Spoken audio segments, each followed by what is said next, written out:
할렐루야. 하나님의 은혜와 진리가 이 감사절에 풍성하게 축복되기를 주님의 이름으로 축원합니다. 지금 이제 가을이 돼서 추수의 계절이 되었습니다.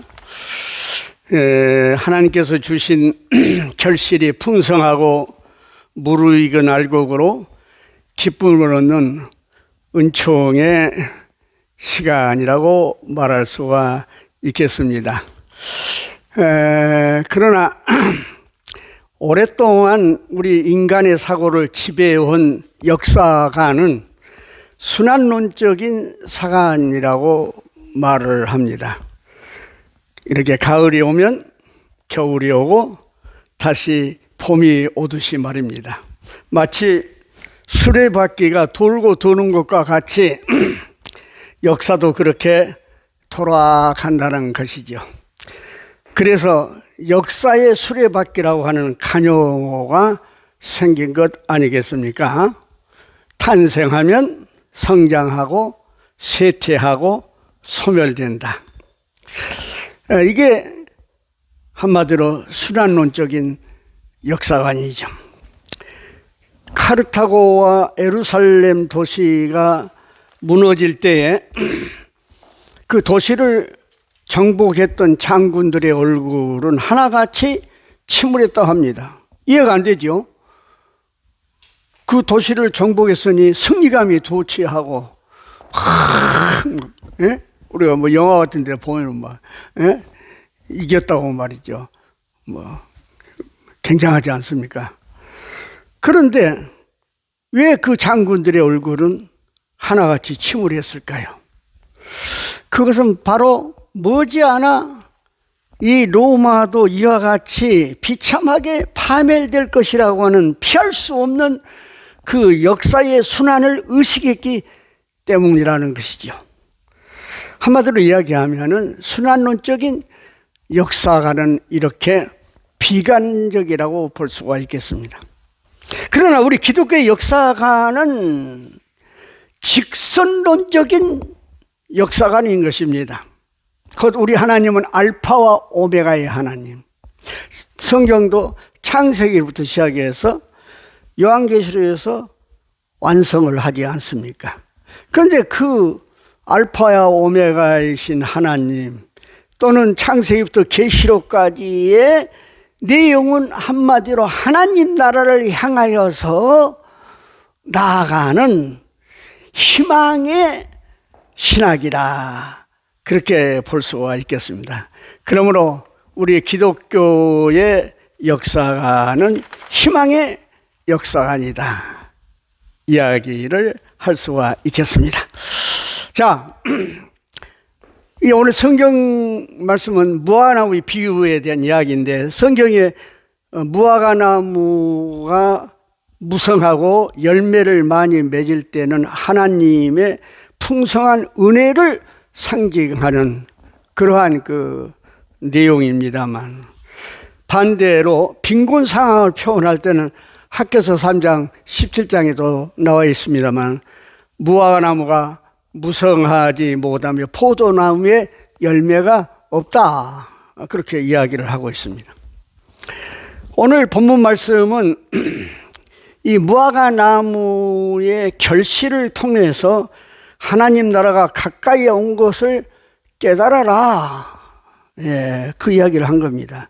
그래서 한마디로 이야기하면은 추수의 의미는 하나님 나라의 대망과 근본적으로 관련이 된다고 하는 의미인 것입니다.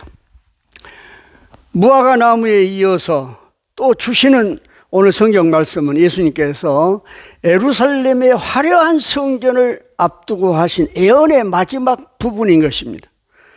사람들이 성전의 위엄과 아름다움에 찬사를 보내었습니다. 그러자 우리 예수님은 예루살렘 성전의 종말에 대한 말씀을 하셨어요. 도루에 돌 하나도 남지 않을 것이다. 그런데 무신론적인 역사학자들도 이 예수님의 예루살렘에 대한 예언의 말씀 앞에서는 무릎을 꿇고 맙니다.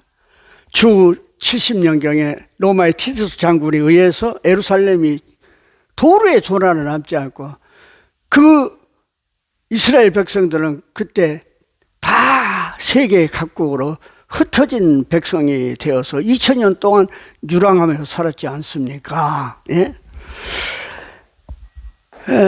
그 종말, 그런데 그 종말로서 끝난 것이 아니라 그 말입니다. 그 후에 영광의 재림이 있게 될 것을 예수님은 말씀을 하고 계신 것입니다.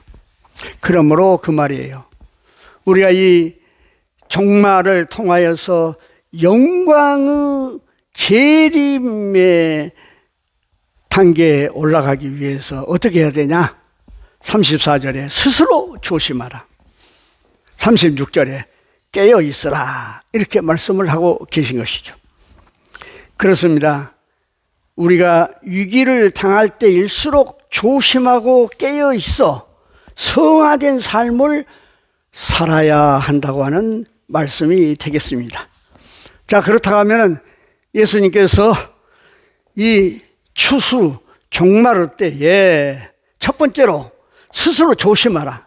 Pay attention to yourself. 이 말은 뭐냐?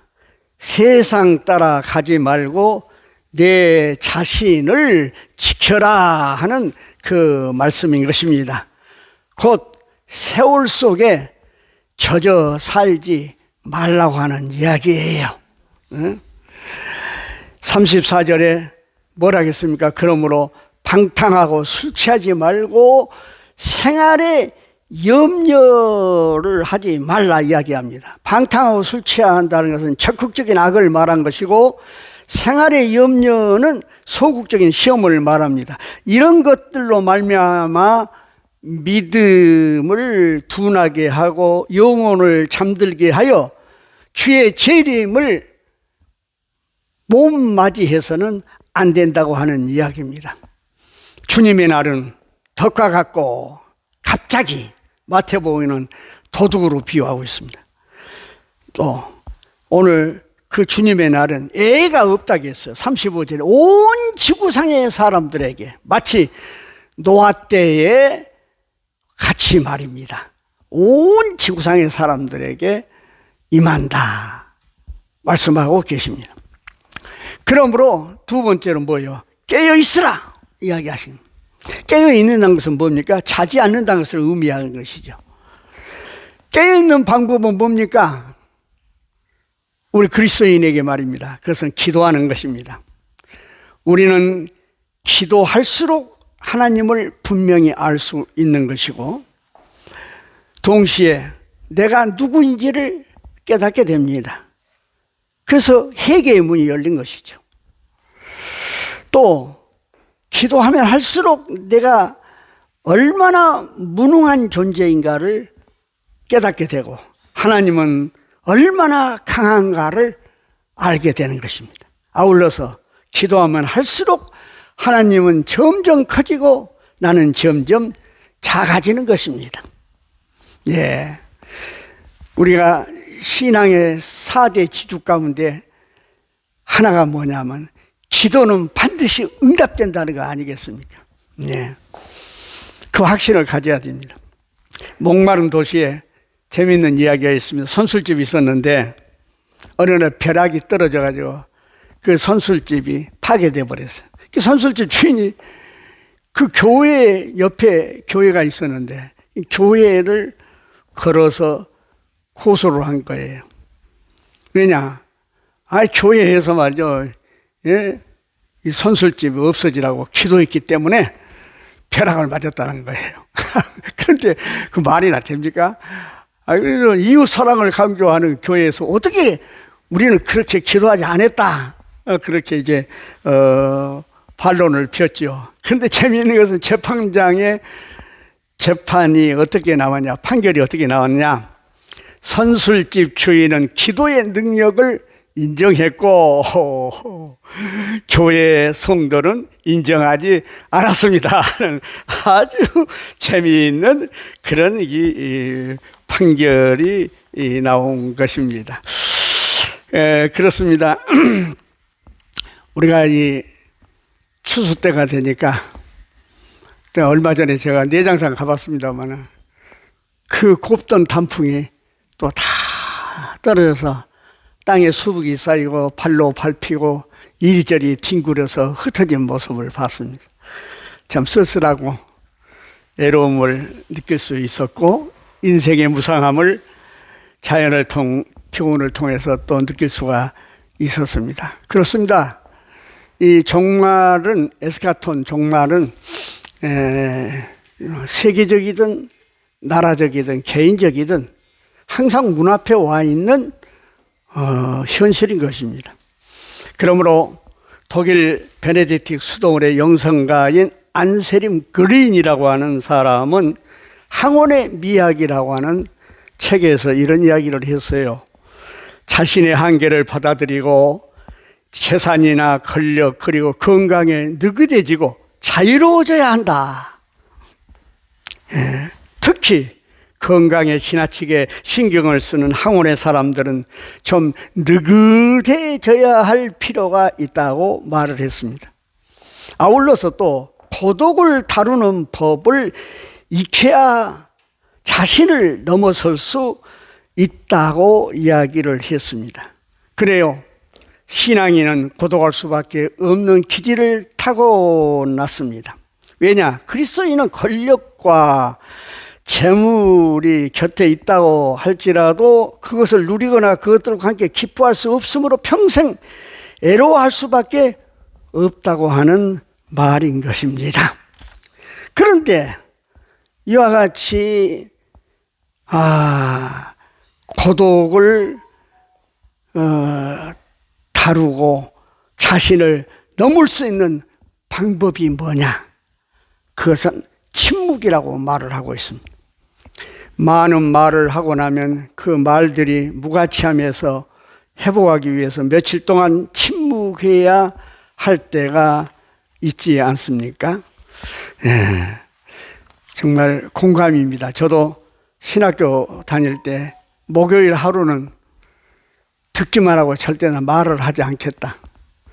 그리고 그 시간을 기도 시간으로 하나님의 음성을 들어보겠다고 그렇게 작심삼일일 망정 여러 번 해본 적이 있습니다만 어떻든 간에 말을 많이 하면은 침묵을 필요로 하는 시간이 꼭 있어야 하는 것입니다. 그런데 이 침묵은 우리를 하나님의 세계로 옮겨가는 도구인 것입니다. 그런데 이 침묵의 신앙적인 모양은 뭡니까? 조용히 기도하는 것입니다. 추수감사주일은 우리가 풍요로운 식탁을 감사하는 절기만은 결코 아니라고 생각합니다. 이날은 하나님의 날을 예비하는 평안과 침묵의 날이 되어야 한다고 생각합니다. 그리고 깨어있음을 확인하는 날로 삼아야 하겠습니다. 추수로 복을 받을 때 깨어 기도할 줄 아는 그리스도인이 되십시다. 추수는 하나님 나라의 시작입니다. 역사적으로나 개인적으로나 추수 때가 왔습니다. 그러므로 예수 그리스도의 말씀이 바로 여기에 있습니다. 이러므로 너희는 장차 올 이 모든 일을 능히 피하고 인자 앞에 서도록 항상 기도하며 깨어 있으라. 할렐루야. 감사합니다.